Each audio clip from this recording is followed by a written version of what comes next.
President John Dramani Mahama has announced plans to construct a new 1,200 megawatt gas-fired power plant to expand electricity generation and meet rising demand. Speaking during the Reset in Ghana tour in the eastern region, he said construction is expected to begin this year, with the project forming part of efforts to strengthen and stabilize the power sector. The president noted that peak electricity demand has increased from about 3,500 to 4,300 megawatts, driven by economic growth and rising investments. He added that the new plants will not only improve domestic supply, but also position Ghana to export excess power to neighboring countries, including Burkina Faso.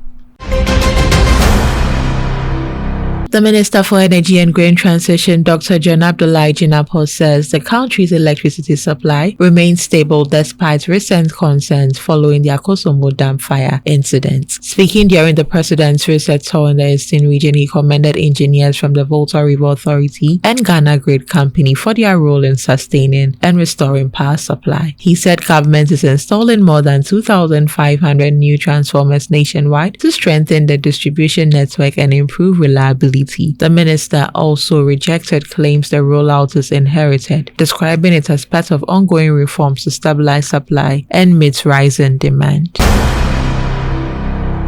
Ethiopia's growing role as a regional energy hub is intensifying calls for stronger intra-African trade to support industrial growth across the continent. Speaking at a regional development forum in Addis Ababa, Tanzania's Deputy Minerals Minister Stephen Kiruswa said expanding cross-border electricity trade must be matched with deeper economic integration. Ethiopia already exports power to countries including Kenya and Sudan while advancing new regional connections, positioning itself as a key driver of energy cooperation in East Africa. He stressed that frameworks like the African Continental Free Trade Area are critical to boosting regional value chains, reducing import dependence, and accelerating industrialization across Africa.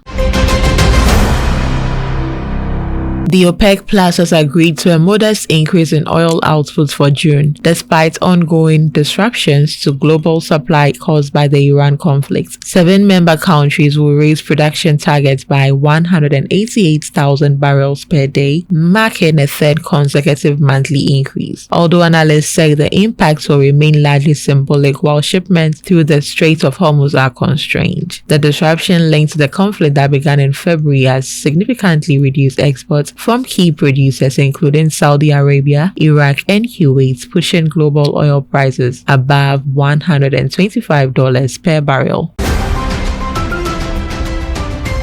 Energy Brief is proudly brought to you by Airport Fee Hotel. Energy Ghana, local in focus, global in perspective.